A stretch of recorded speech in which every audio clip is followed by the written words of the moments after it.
this whole idea of that you have to do the boring stuff to be successful, like, God, I hate that mindset. I freaking hate that. I think that that's dumb. I think that what you should be saying is like, wait, why do you find it boring?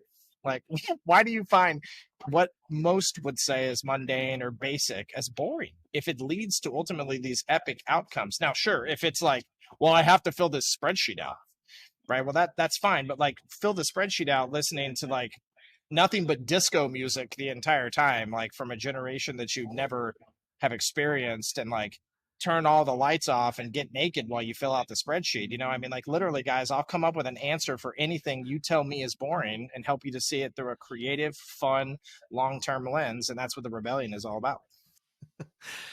Well, I think a lot of our listeners, will be thinking what I'm thinking right now. I'm not too sure about naked spreadsheets, but I can definitely relate to, right, this idea of trying to bring some joy and some light to what can be, and again, I'll say it, sometimes quite a mundane role, right? It feels like it might never end, and sales does never end, right? Those targets are constantly being refreshed, and I'm definitely a champion of trying to find exciting ways to make things that might be boring are much less boring.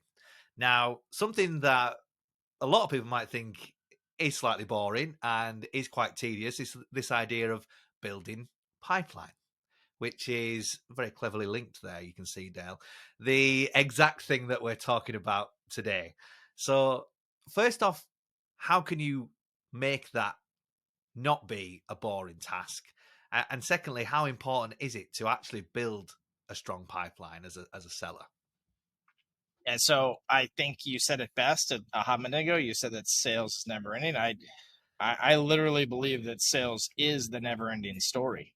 And the more that we look at it from that lens, the more we can either sit back and say, okay, cool, so I'll just accept that this is the way it is, or I'll rebel and live it in my own way.